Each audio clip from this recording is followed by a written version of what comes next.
Hello दोस्तों, welcome to my channel swing study hub में आप लोग का स्वागत है। तो हम लोग समाजशास्त्र के पाश्चात्य विचारों को पढ़ रहे हैं। इसको पश्चिमी विचारक भी कहते हैं। तो हम लोग अगस्त कामटे को कल पढ़ चुके हैं। आज हम लोग कार्ल मार्क्स को देखेंगे। तो उनका पहला क्वेश्चन देखते हैं कार्ल मार्क्स का। अब तक के सभी समाजों का इतिहास वर्ग संघर्ष का इतिहास रहा है। एक किसने कहा है? पहला ऑप्शन है डेरेंडॉर्फ, बी ऑप्शन है कार्ल मार्क्स, सी ऑप्शन है कोजर, डी ऑप्शन है वेबर। तो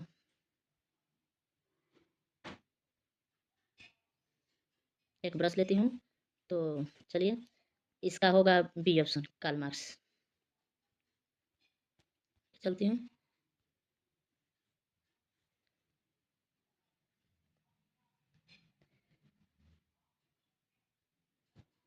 अपनी कीर्ति कम्युनिस्ट मैनिफेस्टो में कार्ल मार्क्स ने लिखा है कि अब तक के सभी समाजों का इतिहास वर्ग संघर्ष का इतिहास रहा है। तो आगे देखते हैं, दूसरा क्वेश्चन देखते हैं। कार्ल मार्क्स के सिद्धांत में वर्ग चेतना का केंद्रीय तत्व है। कार्ल मार्क्स के सिद्धांत में वर्ग चेतना का केंद्रीय तत्व है। ए ऑप्शन है वर्ग और संस्कृति, बी ऑप्शन है वर्ग और श्रेणीकरण, सी ऑप्शन अपने आप में वर्ग, डी ऑप्शन है अपने आप के लिए वर्ग। तो इसका होगा डी ऑप्शन होगा, अपने आप के लिए वर्ग। इसका डी ऑप्शन होगा। कार्ल मार्क्स के अनुसार वर्ग के लिए सबसे बड़ी अनिवार्यता वर्ग चेतना है। वे कहते हैं कि जब एक धंधे में काम करने वाले लोग संगठित हो जाते हैं और उनमें वह चेतना आ जाती है कि हम एक ही पेशे से हैं, तो इस तरह का समूह अपने आप में वर्ग है। दूसरी ओर धंधे में हेर फेर हो सकता है, लेकिन उनमें काम करने वाले व्यक्तियों की हैसियत समान कार्यकाल की होती है और वे इस मान्यता के आधार पर चेतना और संगठन बना लेते हैं, तो यह अपने लिए वर्ग है। जब अपने आप में वर्ग अपने लिए वर्ग में बदल जाता है, ऐसी स्थिति में वर्ग संघर्ष तीव्र हो जाता है और साम्यवादी समाज की स्थापना का मार्ग प्रशस्त होता है। तीसरा क्वेश्चन देखते हैं। वर्ग स्वयं में तथा वर्ग स्वयं के लिए की अवधारणाओं को किसने प्रस्तुत किया है? वर्ग स्वयं में तथा वर्ग स्वयं के लिए की अवधारणाओं को किसने प्रस्तुत किया है? Max Weber, Coser, Karl Marx, Dahrendorf. तो इसका सी ऑप्शन सही होगा, कार्ल मार्क्स। मार्क्स की छोटे पूंजीपतियों के प्रति सोच है कि वे हैं, और डैश में इसको आंसर देना है कि क्या है। एकीकृत वर्ग हैं, अपने आप में वर्ग हैं, संक्रामी वर्ग हैं, अपने आप के लिए वर्ग हैं। मार्क्स की छोटे पूंजीपतियों के प्रति सोच है कि वो क्या है? एकीकृत वर्ग है, अपने आप में वर्ग है, संक्रामी वर्ग है, अपने आप के लिए वर्ग है। तो इसका बी ऑप्शन सही होगा, अपने आप में वर्ग है। इसका क्या होगा? बी ऑप्शन सही होगा, अपने आप में वर्ग है। पांचवा क्वेश्चन देखते हैं। मार्क्स ने समाज में वस्तुपरक रूप से संरचनात्मक आर्थिक असमानताओं की व्याख्या की है। ए ऑप्शन है परिस्थिति के रूप में, बी ऑप्शन है संपत्ति के रूप में, सी ऑप्शन है वर्ग के रूप में, डी ऑप्शन है जाति के रूप में।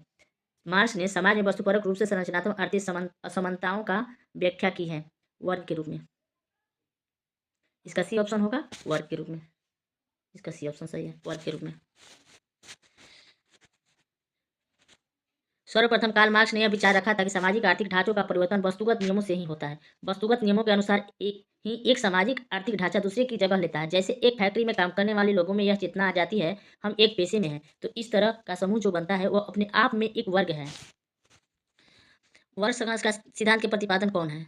ए ऑप्शन है मैक्स वेबर, बी ऑप्शन है कार्ल मार्क्स, सी ऑप्शन है इमानुएल दुर्खिम, डी ऑप्शन है इनमें से कोई नहीं। तो इसमें होगा आपका कार्ल मार्क्स, बी ऑप्शन सही होगा, कार्ल मार्क्स। आगे देखते हैं। कार्ल मार्क्स वर्ग संघर्ष के प्रतिपादन थे। उनका यह मानना था कि वर्ग संघर्ष सामाजिक परिवर्तन लाने वाली मुख्य ताकत होती है। कम्युनिस्ट मैनिफेस्टो जो कार्य करने का कार्यक्रम भी था, में मार्क्स तथा एंजेल्स ने अपने विचार स्पष्ट तथा संक्षिप्त में रखे हैं। तो हम लोग देखते हैं सातवां क्वेश्चन। वर्ग संघर्ष का सिद्धांत के प्रतिपादन कौन थे? Max Weber, Karl Marx, Emmanuel Durkheim, इनमें से कोई नहीं। तो वर्ग संघर्ष सिद्धांत के प्रतिपादक कार्ल मार्क्स थे। इसका बी ऑप्शन सही होगा, कार्ल मार्क्स थे। सातवां क्वेश्चन, आठवां क्वेश्चन देखते हैं। सातवां देख लीजिए। किसका नाम वर्ग संघर्ष से जुड़ा है? Auguste Comte, Karl Marx, Max Weber, Parsons. तो इसमें बी ऑप्शन सही होगा, कार्ल मार्क्स। कार्ल मार्क्स होगा, ठीक है।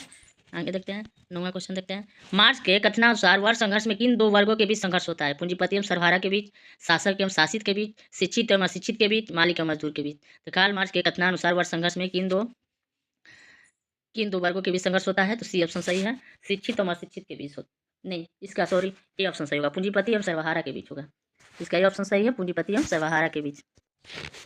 निम्नांकित में से किसने समाज के अध्ययन में बुर्जुआ और सर्वहारा पदों का प्रयोग किया है? निम्नांकित में से किसने समाज के अध्ययन में बुर्जुआ और सर्वहारा पदों का प्रयोग? P A Sorokin, Max Weber, Karl Marx, B Pareto. तो इसमें सी ऑप्शन सही होगा, कार्ल मार्क्स। इसका सी ऑप्शन सही होगा, कार्ल मार्क्स। बुर्जुआ एवं सर्वहारा पदों का प्रयोग कार्ल मार्क्स ने किए हैं। पूंजी वह धन है जिसका उपयोग श्रमिकों का शोषण करने के लिए किया जाता है। यह कथन किसका है? Max Weber, Max Muller, Karl Marx, MacIver. तो इसका सी ऑप्शन सही होगा। पूंजी वह धन है जिसका उपयोग श्रमिकों का शोषण करने के लिए किया जाता है। यह कथन कार्ल मार्क्स का है। तो इसका सी ऑप्शन सही है, कार्ल मार्क्स।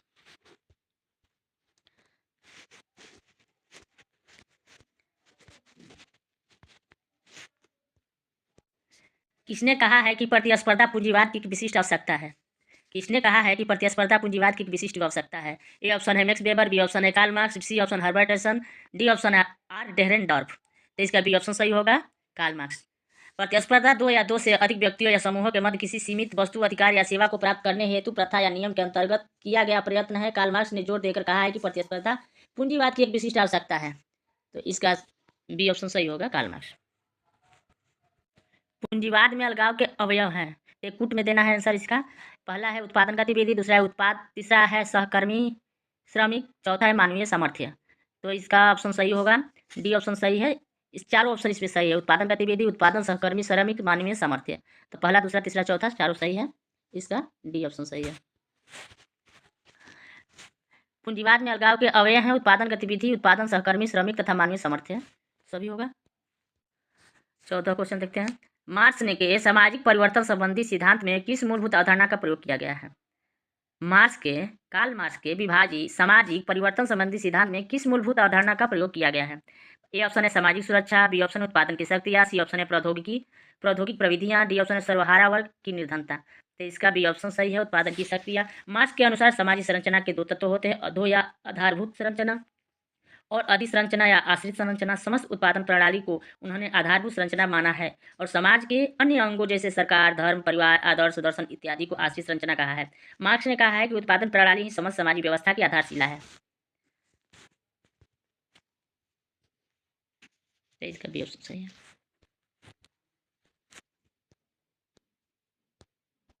कार्ल मार्क्स के अनुसार निम्नलिखित में से कौन चेतना का आधार है? 15 क्वेश्चन है कि कार्ल मार्क्स के अनुसार निम्नलिखित में से कौन चेतना का आधार है? तो ए ऑप्शन उत्पादन की शक्तियाँ, बी ऑप्शन है पूंजी तथा श्रम, सी ऑप्शन उत्पादन की पद्धतियाँ, डी ऑप्शन है उपयुक्त सभी। तो इसका डी ऑप्शन सही होगा, उत्पादन की पद्धतियाँ। कार्ल मार्क्स के अनुसार उत्पादन की पद्धतियाँ चेतना का आधार है। किसी भी इतिहास का आधार और राज्य की गतिविधियों का विवरण उत्पादन की पद्धतियों पर निर्भर है। हमारी सामाजिक चेतना, धर्म, दर्शन, आचार और ऐसे कई सामाजिक सांस्कृतिक स्वरूप उत्पादन की पद्धतियों से जुड़े होते हैं। सी ऑप्शन सही है इसका। मार्क्स की विचारधारा के अनुसार पूंजीवाद के समाजवाद में परिवर्तन निम्नलिखित में से किसके द्वारा आएगा? 16 क्वेश्चन है कि मार्क्स की विचारधारा के अनुसार पूंजीवाद से समाजवाद में परिवर्तन निम्नलिखित में से किसके द्वारा आएगा? ए ऑप्शन उत्पादन के साधनों में क्रांति, बी ऑप्शन उत्पादन प्रक्रिया का युक्तिकरण, सी ऑप्शन है मध्यम वर्ग का लुप्त होना, डी ऑप्शन है जात वर्ग की क्रांति।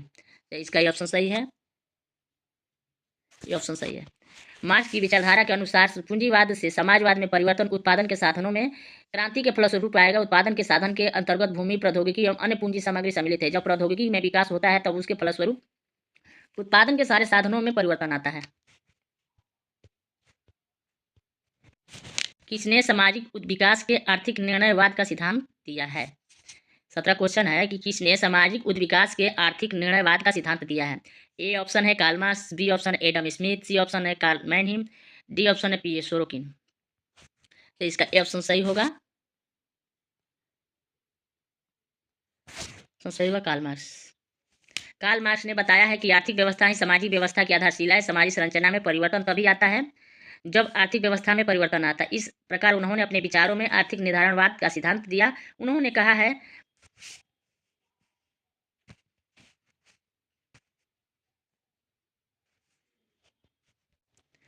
कार्ल मार्क्स के अनुसार सामाजिक परिवर्तन उत्पन्न करने वाली शक्ति है। ए ऑप्शन है सामाजिक, बी ऑप्शन है आर्थिक, सी ऑप्शन है राजनीतिक, डी ऑप्शन है धार्मिक। तो इसका भी ऑप्शन सही होगा, आर्थिक। मार्क्स के अनुसार सामाजिक परिवर्तन उत्पन्न करने वाली शक्ति है आर्थिक। 19 क्वेश्चन देखते हैं। किसने आर्थिक निर्धारणवाद के संदर्भ में अपने सिद्धांत का प्रतिपादन किया है? 19 क्वेश्चन है कि किसने आर्थिक निर्धारणवाद के संदर्भ में अपने सिद्धांत का प्रतिपादन किया? ए ऑप्शन है P A Sorokin, B option है कार्ल मार्क्स, सी ऑप्शन है वी परेटो, डी ऑप्शन है डब्ल्यू एफ आगमन। तो इसका ए ऑप्शन सही होगा, कार्ल मार्क्स। इसका ए ऑप्शन सही है, कार्ल मार्क्स। 20 क्वेश्चन देखते हैं। कार्ल मार्क्स ने वर्ग निर्माण जिस आधार पर स्वीकार किया है, कार्ल मार्क्स ने वर्ग निर्माण जिस आधार पर स्वीकार किया है वह है धार्मिक है, सामाजिक है, सांस्कृतिक है, आर्थिक है। तो इसका डी ऑप्शन सही होगा, आर्थिक है, आर्थिक है। कार्ल मार्क्स ने वर्ष निर्माण अरे जिस आधार पर स्वीकार किया है वो आर्थिक है, इसलिए कार्ल मार्क्स को आर्थिक निर्धारणवाद कहा जाता है। देखिए इस क्वेश्चन देखते हैं। धर्म जनमानस के लिए अफीम, यह कथन किसका है? ए ऑप्शन है हीगल, बी ऑप्शन है लेनिन, सी ऑप्शन है कार्ल मार्क्स, डी ऑप्शन है मैक्स वेबर। तो इसका सब कोई जानता है कि कार्ल मार्क्स होगा। धर्म जनमानस के लिए अफीम है, यह कथन कार्ल मार्क्स का है। यद्यपि कार्ल मार्क्स ने धर्म के उन्मूलन की बात नहीं की, जिस प्रकार व्यक्तिगत संपत्ति की समाप्ति की बात की, पर उसने पूंजीवादी अर्थव्यवस्था की भांति धर्म में भी मनुष्य के बिलगाव बिलगाव अलगाव की कल्पना की। मार्क्स ने कहा है कि मनुष्य जितना ही ईश्वर में विश्वास रखेगा उतना ही स्वयं से दूर होता जाएगा। उसने कहा भी है कि धर्म जनता के लिए अफीम है। लोग स्वयं व अन्य मानवों पर किए गए अन्याय एवं आत्मसम्मान असमानता को ईश्वर इच्छा के रूप में स्वीकृति प्रदान करते हैं और उसके परिणाम स्वरूप दमन के विरुद्ध प्रतिरोध कम हो जाता है। धर्मवाद के जीवन के सुखकर होने का विश्वास दिलाता है। मार्क्स का विचार है कि धर्म असमानता और शोषण के विरुद्ध बगावत की संभावना कम कर देता है। इस क्वेश्चन देखते हैं किसने कहा है कि धर्म जनता के लिए अफीम है। तो अभी मैं बताई हूँ कि धर्म जनता के लिए अफीम है, सी ऑप्शन होगा इसका, कार्ल मार्क्स। तो इस क्वेश्चन देखते हैं, धर्म जनता के लिए अफीम किसने कहा है? तो ये भी कार्ल मार्क्स होगा, इसका भी कार्ल मार्क्स होगा, कार्ल मार्क्स होगा। चलिए हम देखते हैं 24 क्वेश्चन देखते हैं। धर्म जन समुदाय का अफीम है, यह किसने कहा है? तो ये सब बदल बदल के क्वेश्चन दे रहा है, इसमें सब में कार्ल मार्क्स होंगे। ठीक है,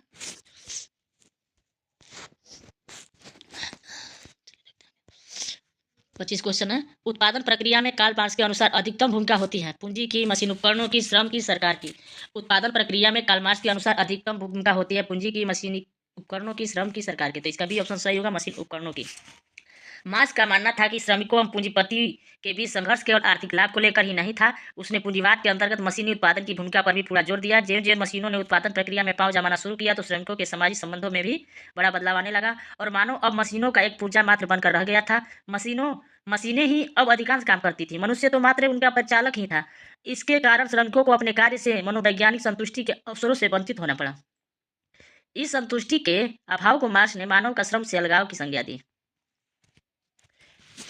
तो इसका सी ऑप्शन सही है, बी ऑप्शन सही है, मशीन उपकरणों की।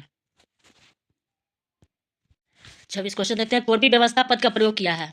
ए ऑप्शन है मैक्स वेबर, बी ऑप्शन है कार्ल मार्क्स ने, सी ऑप्शन है माल्थus ने, डी ऑप्शन है अगस्त कॉम्टे ने। तो इसका कार्ल मार्क्स होगा।